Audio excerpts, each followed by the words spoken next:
Thank you, Carlos. Now we're going to be talking about applying new public principles and would it benefit public administration. The first pro I wanted to make is new public management focus on performances that lead to better accountability and which is better for the company. Transparency for a company, it just creates a special bond between the company and the community. With better transparency, public agencies are able to show that they are meeting deadlines and the company's objectives. Being transparent can lead to trustworthy relationships and foster better decision making when agreeing with one another. And it also can lead to results in deadlines and just agree with most of the stuff that needs to be done in the community or within the company. Another pro I wanted to talk about is customer-centered service. So first, it's all about treating the citizens as clients and shifting from not caring about what their actual needs are and actually caring what their actual needs are in the community. It's shifting from bureaucracy to service and actual meeting the needs. The customer service perspective can change with the satisfaction. Some customers or clients in the communities complain about the customer satisfaction. And I believe this is because companies just focus on surface level stuff in the community and not actual meeting the actual things that are happening in the community, which is public agencies should not worry about, like receiving more funds or something that is just surface level, like I mentioned before. It should really be focused on people-focused delivery and improving public experience. So different things in the community can pour into that company, as far as funds, but also just meeting the needs of the community and not throwing it away or putting them on the back burner. A con I wanted to talk about is transition challenges. So in this modern world, there's a lot of transitions and changes happening in different companies. At the top is resistance. Long-standing employees resisted change. At the middle is culture clashes, traditional versus modern approaches, and which creates conflict. And the last pillar is disruption. Inner city organizations face deeper challenges. So with resistance, which pours into long-standing employees resist change, a lot of people be at companies for more than like 20 years. And once change comes into play and the tradition way is out of the book, then long resistance employees will leave the company because of this.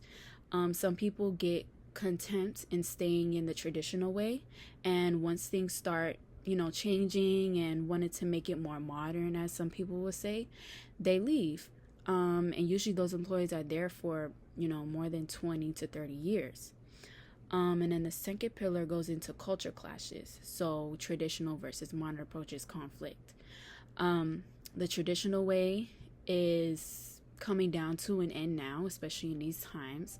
And, people that are, in their 20s or 30s or more on a new wave of modern approaches are pushing out the old people and the traditional way of doing things. And that creates culture clashes. It's said to say that modern approaches are winning more than traditional ways because traditional ways are not always going to win, especially in these times, and things are not always going to be how it was 10 years ago.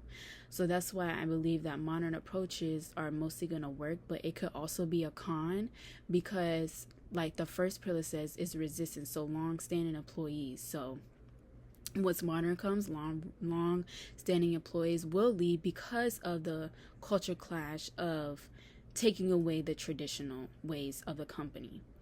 And then the last pillar is disruption. Inner city organizations face deeper challenges. This goes back to my pro of what I was speaking about, how companies are not really looking in deep of what the community needs or whatever their customers or clientele is.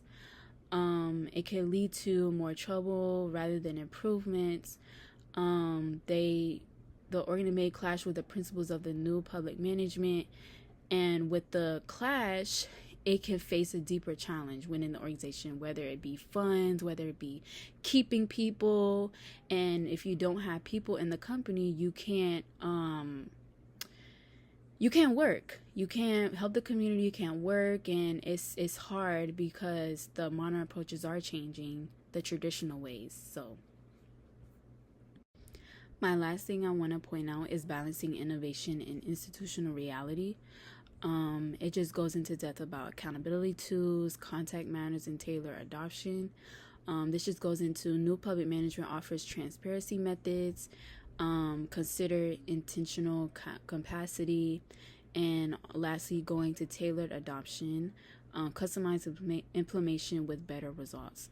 So I do think there are some pros and cons, but I think the pros go along more with the cons that make new public management in companies better.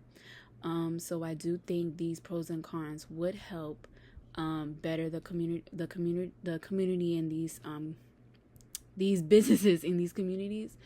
And I do think that the pros go over the cons. So that is my part. And now, John, you are up.